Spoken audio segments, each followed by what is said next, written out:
네, 오늘 시그널픽에서는 국회 재정경제기획위원장 맡고 계신 이미자 국민의힘 의원 만나보겠습니다. 안녕하십니까? 네, 안녕하십니까? 네, 지난주 금요일에 청문회를 했는데 깜짝 임명 28일 만이라고 하더라고요. 결국 지명 철회 발표가 났습니다. 어떤 게 결정타였을까요? 위원장님 보시기에는. 뭐 여러 가지로 많은 분석을 하시겠습니다만은 누가 뭐라 해도 네. 많은 의혹이 있었지 않습니까? 네. 그 속에서 소명을 제대로 하지 못한 부분이 있기 때문에 아마도 지명 처리가 된 거 아닐까 네. 생각합니다. 청문회가 사실 열리기까지도 우여곡절이 많았잖아요. 자료도 제대로 내지 않고. 실제로 청문회 하시면서 심경이 좀 어떠셨어요? 참담했습니다. 참담했고 한때 그래도 같은 정당에 몸담고 있었던 분이시기 때문에 네. 그래도 조금 뭐 마음이 있었지 않았겠습니까? 그런데 그 청문회 과정을 보면서 정말 저렇게까지 해야 되나 할 정도로 측은지심이 들었습니다. 또 삼선 의원이시고 네. 또 동갑이라는 장점도 있으시더라고요. 실제로 그러니까 이게 개인적인 인연이 있으신 건 아니신 거죠?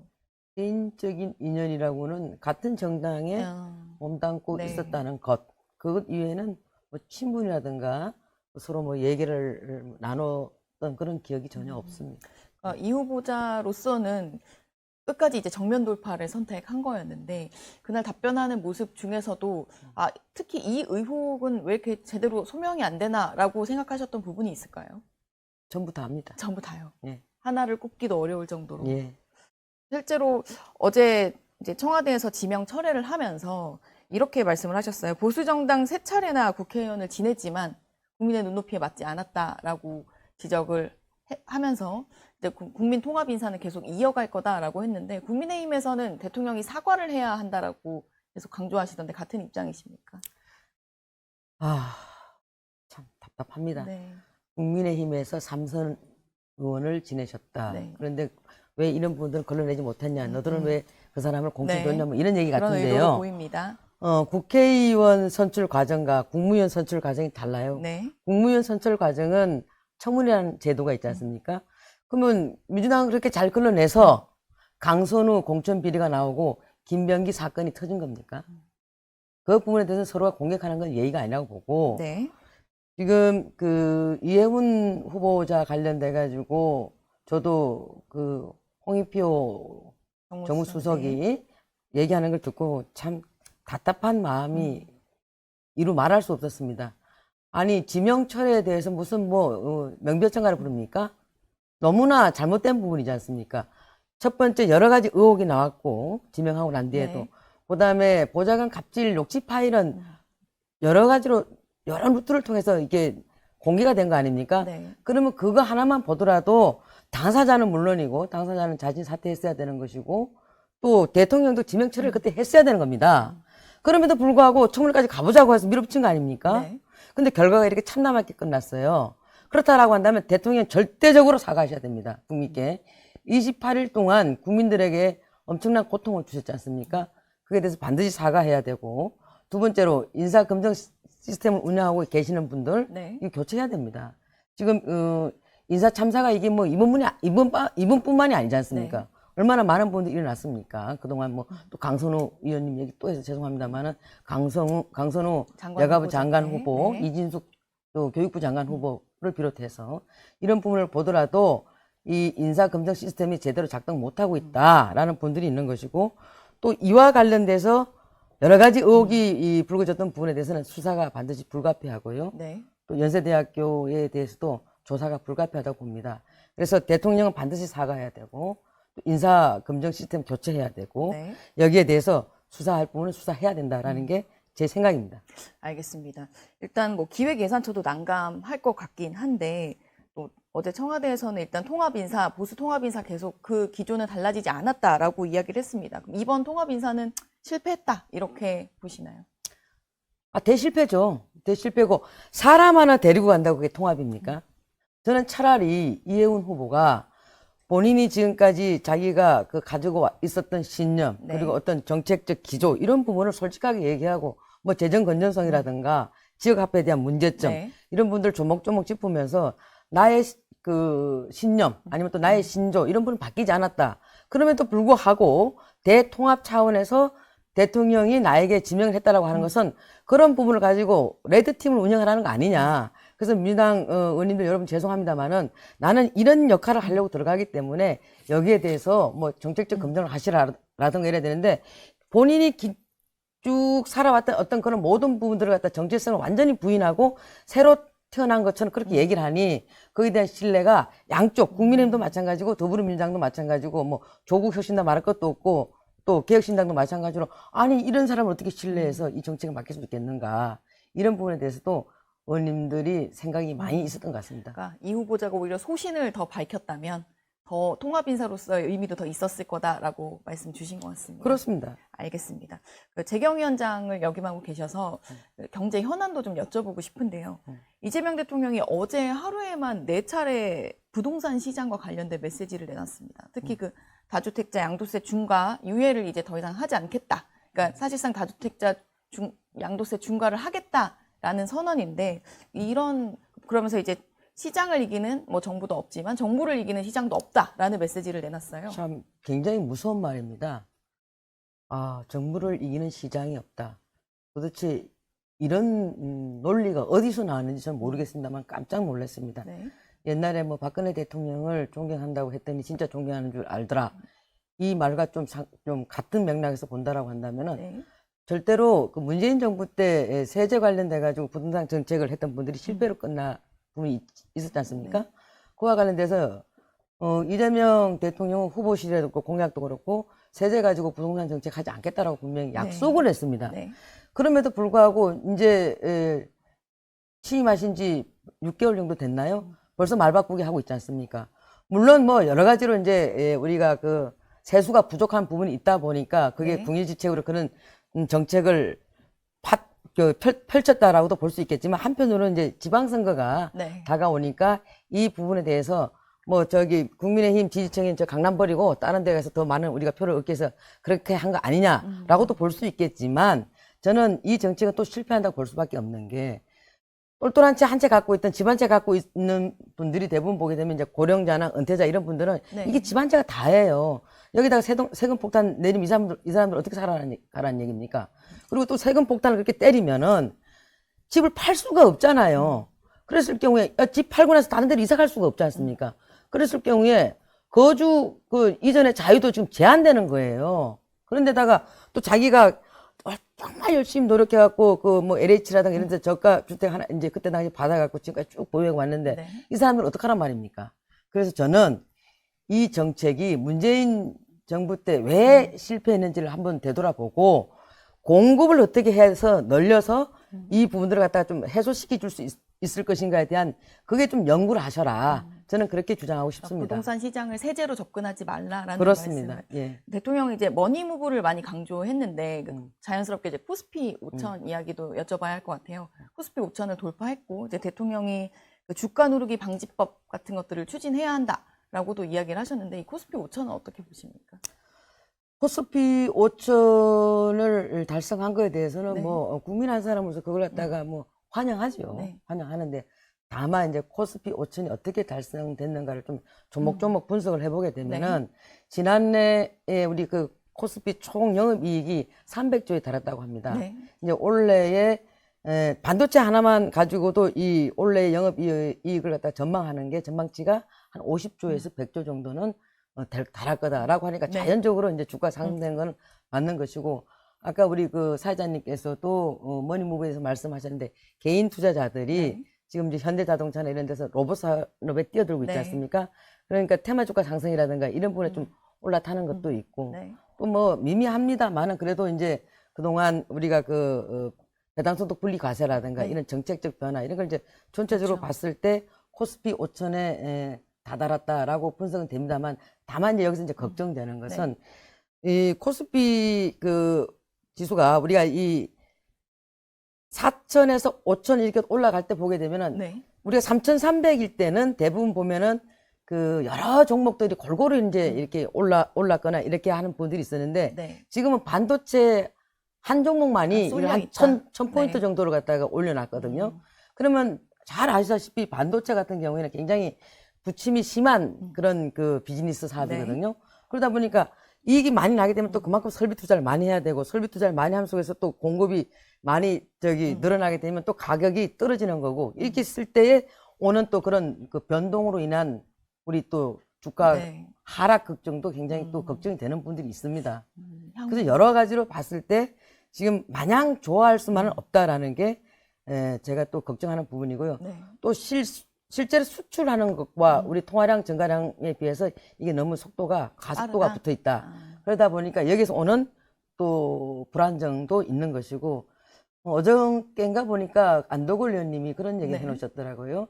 지금 코스피 5천으로 인해 가지고 자산시장 강세인 것은 분명하지만 환율이 고공행진을 하고 있기 때문에 여기서 굉장히 좋아할 수만 없다라는 부분들이 민주당 안도걸 의원님이 그걸 지적하셨어요. 그래서 우리가 그런 부분들을 총체적으로 봤을 때 이 부분이 정말 심히 한편으로는 좋지만은 또 한편으로는 걱정되는 부분도 있습니다.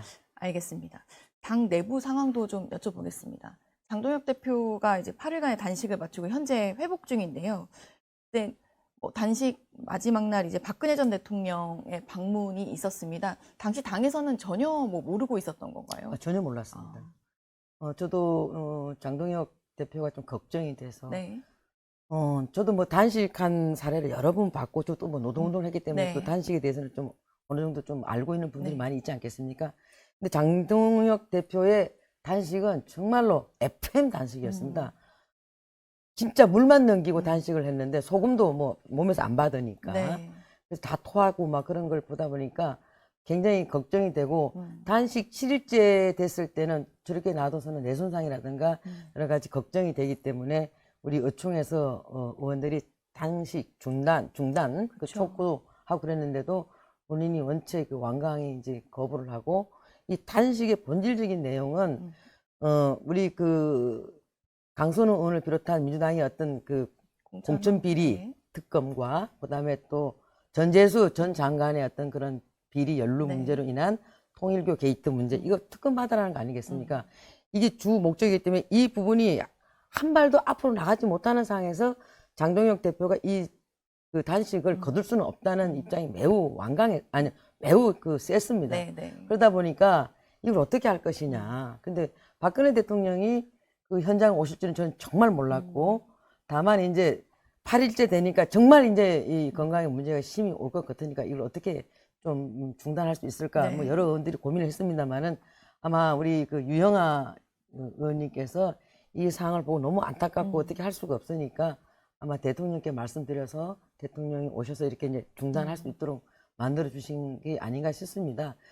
박근혜 대통령께서 그렇게 오셔서 장동혁 대표가 단식을 중단하게 된 점, 그 부분에 대해서는 박근혜 대통령께 진심으로 감사드립니다. 박근혜 전 대통령도 오시고 유승민 전 의원도 왔었고 약간 범보수가 좀 뭉쳤다라는 평가가 나왔는데 장 대표의 단식 그렇게 평가하시나요? 제가 이제 현장에서 우리 장동혁 대표의 건강과 모든 분들이 걱정이 돼서 또 삼선 의원 정도 되면은 그런 부분들이 또 중압감으로 옵니다. 그래서 옆에서 계속 이렇게 지켜봤는데 많은 분들이 오셨고 또 보수 대통합에 대해서는 저는 그렇게 가고 있다라고 지금 봐집니다. 그래서 특검 관련돼 가지고는 아직 끝나지 않은 싸움이고요. 다만 이제 보수 대통합적인 측면에서는 그런 그 결과는 저는 가지고 왔다라고 평가합니다. 이제 장 대표가 사실 돌아온 다음이 이제 중요하다라는 말씀을 당 안팎에서 많이 하시던데 특히 한동훈 전 대표에 관련된 윤리위의 제명 결정을 이제 지도부가 어떻게 처리해야 되느냐가 남아 있습니다. 그 부분에 대해서는 좀 어떤 방향으로 처리해야 된다라고 보시는지요? 참 안타깝습니다. 참 안타깝고 당 대표로 계시면서 당원 그 게시판에다가 굳이 그런 글을 또 쓰셨는지 그 부분도 참 유감스럽고 또 거기에 대해서 장동혁 대표가 당 대표가 되시고 나서 이제 그 조사를 하고 그런 과정에서 이제 제명 얘기까지 나오게 됐는데 그 제명까지는 또 너무 심하다라고 말씀하시는 의원들도 많이 계시고 또 한동훈 대표를 또 지지하시는 세력들은 그건 절대 안 된다라고 얘기하시는 것 같은데 그래서 재심을 할 수 있는 그 기간을 열어놨었지 않습니까? 저는 당 대표를 하셨던 분이기 때문에 당의 어떤 그런 부분에 대해서 절차적인 문제라든가 이런 거는 따라줬어야 된다고 생각합니다. 물론 본인이 억울한 부분도 있을 수 있고 또 뭐 조작됐다라고 얘기하시는 분도 있더라고요. 네. 그런 부분이 있다라고 한다면 소상에 와서 어느 부분들이 조작됐고 어느 부분이 문제가 있고 이거는 정말 나는 억울하다라고 소명을 했어야 된다. 그럼에도 불구하고 답정너다 이렇게 하고 소명을 하지 않고 뭐 집회를 하시고 네. 이런 부분에 대해서는 좀 저는 수를 잘못 두고 있는 거 아니냐. 그래서 장동혁 대표가 단식으로 인해서 진짜 그 온몸으로 그 저항하고 있는 이런 시점에서는 뭐 좀 찾아와서 허심탄회하게 얘기할 수도 있는 것이고 사람이 대화를 통해 가지고 하지 못할 일이 뭐가 있겠습니까? 네. 안 그래요? 말 한마디로 천냥빚을 갚는다는 옛날 속담도 있는데 네. 그럼 저는 와서 좀 서로가 허심탄회하게 좀 얘기도 좀 하고 뭐 당연히 또 그런 부분이 얘기를 서로 마주 앉아서 하다 보면 마음이 또 녹아내리는 것도 사실 아니겠습니까? 일이라는 것을 그렇게 풀 줄도 알아야 되고 대화를 통해서 풀 줄도 알아야 되고 그런 거지 그냥 집회 나를 지지하는 사람들이 나를 따르라고 집회를 딱 해가지고 이 문제를 이렇게 더 끌고 간다는 것은 저는 바람직하지 않다라고 보고 네. 또 우리 민주당의 폭정 이런 부분에 대해서 같이 싸우자고 하는 이 속에서는 불난 집에 불을 우리가 같이 꺼야 되는 거지 또 기름을 부어서는 안 된다. 저는 그렇게 생각하고 있습니다. 장동혁 대표가 사실 뭐 고뇌도 할 거고 고민이 많으실 것 같긴 한데 실제로 제명이 됐을 경우 당이 너무 극한 분열로 가지 않겠느냐라는 우려가 많으신데요. 장동혁 대표가 어떤 결정을 해야 한다고 보시나요? 저는 지난번 대통령 선거 때가 생각납니다. 네. 지난번 대통령 선거 때 이준석 대표와 김문수 대표가 득표한 부분을 합치면 조금 이재명 대통령보다 대통령, 네. 앞섰죠. 그런데 그때 당시에 이제 한동훈 대표께서 보여줬던 그런 일련의 그 행동들, 그러니까 당 옷도 뭐 입었다 안 입었다, 또 김문수 후보의 그 이름이 쓰인 유니폼도 입었다 안 입었다, 막 이런 과정들을 보면서 과연 저게 옳은 것인가? 어쨌든 선당 후사의 정신이 좀 있어야 되는데 본인이 다소 억울하다 하더라도 네. 그런데 뭐 한동훈 대표께서 어떤 선거 기간에 제스처를 했던지 간에 전체적으로 보수의 어떤 그런 투표 결과를 보게 되면은 네. 큰 영향은 없었다고 저는 그렇게 생각합니다. 그럼 장동혁 대표가 어떤 결정을 하더라도 크게 영향은 없을 거다라고 보시는 저는 건가요? 이렇게 생각합니다. 네. 지금 다가오는 지방선거에서 우리 물론 이제 당원 100만 명 책임 당원과 또 범당원 다 네. 500만 명 정도 되는데 이 500만 명의 당원들 속에서 이번 지방선거에서 가장 이기고 싶고 가장 이겨야만 되는 네. 그런 절실한 마음을 갖고 있는 사람이 장동혁 대표보다 더한 사람이 있을까 싶습니다. 왜냐하면 장동혁 대표는 이번 지방선거가 자기의 어떤 정치적인 운명을 가를지도 모릅니다. 네. 그런 속에서 장동혁 대표가 뺄셈 정치를 하겠느냐. 저는 그런 말씀을 드리고 싶습니다. 알겠습니다. 장동혁 대표의 결단까지 지켜봐야 할 것 같고 지방선거 말씀을 주셔서 마지막 질문으로 민주당이 최근 정청래 대표가 이제 조국혁신당 합당을 갑자기 제안을 하고 지금 당 여권 내에서 논의가 많이 있는 것 같습니다. 이것도 지방선거를 노린 거다라는 해석이 많은데 타당이지만 평가를 해주신다면 어떻게 보시나요? 합당 움직임. 저는 한마디로 권력 다툼이라고 봅니다. 네. 권력 다툼이라고 보는데 지금 이제 민주당뿐만 아니고 뭐 일각에서는 김민석 때리기가 지금 들어갔지 않습니까? 김민석 총리는 자기 이름 넣지 마라 하는데도 불구하고 이름 넣어서 계속 여론조사를 하면서 시장 후보. 서울시장 말씀하시는 거죠? 서울시장 네. 후보 여론조사를 하면서 망신주기. 거기서 이제 더 나가서 김경희 영등포 구청장을 하려고 했는데 뭐 김민석을 자주 만났다더라. 뭐 어쨌다더라. 이런 카더라 통신들이 네. 막 흘리고 있습니다. 근데 뭐 우리 당에서 그런 걸 알겠습니까? 그러면서 또 한편으로는 조국에게 우리 같이 합당하자. 네. 그랬더니 조국 대표는 썸 타자고 그랬는데 언제 내가 썸 타자고 그랬지 언제 결혼하자고 그랬냐 이제 그래서 DNA까지 들고 나옵니다. 네. 그래서 저는 조국 대표하고 합당하자라고 하는 것은 합리적 제거라고 봅니다. 합리적 제거. 합리적 제거. 그렇게 함으로 인해서 조국도 그냥 탁 하게 되면 이제 그 다음에는 정청래 대표의 세상이 되지 않겠냐. 다시 당대표 재선되고 그 다음에는 자기가 대통령 가도록 하겠다. 저는 그렇게 보고 있습니다. 그래서 이번 지방선거에서 네. 조국 대표, 내가 조국이라면 나는 조국 대표는 이번에 나는 합당하지 않을 거라고 봅니다. 어쨌든 지도자가 되려고 합당하지 한다면 않을 거라고 보시나요? 지도자가 되려고 한다면은 진검성부는 해야 되는 겁니다. 그러면 지금 호남도 한번 갈아보자라는 정신이 많이 있다라고 해요. 네. 그리고 수도권. 이 진검성부를 했을 때 그래도 수도권에서 어느 정도 좀 내가 볼 때는 승산이 있다라고 봅니다. 조국단도. 그다음에 그 호남에서도 전번에 한번 단양에서 한번 이겼지 않습니까? 그런 걸 가지고 진검성부를 해서 조국당이 어느 정도 그 승리를 거뒀을 때는 그 다음에 총선의 지분이 높아지는 겁니다. 총선 다음에 대선 아니겠습니까? 네. 그랬을 때 조국 대표가 아마 생각을 많이 하겠죠. 그래서 위원장님이 권력 다툼이라고 말씀을 해주신 것 같습니다. 합리적 제거. 합리적 제거. 알겠습니다. 잘 생각해야 됩니다, 조국당은. 알겠습니다. 네, 여기까지 듣겠습니다. 오늘 감사합니다. 고맙습니다. 네.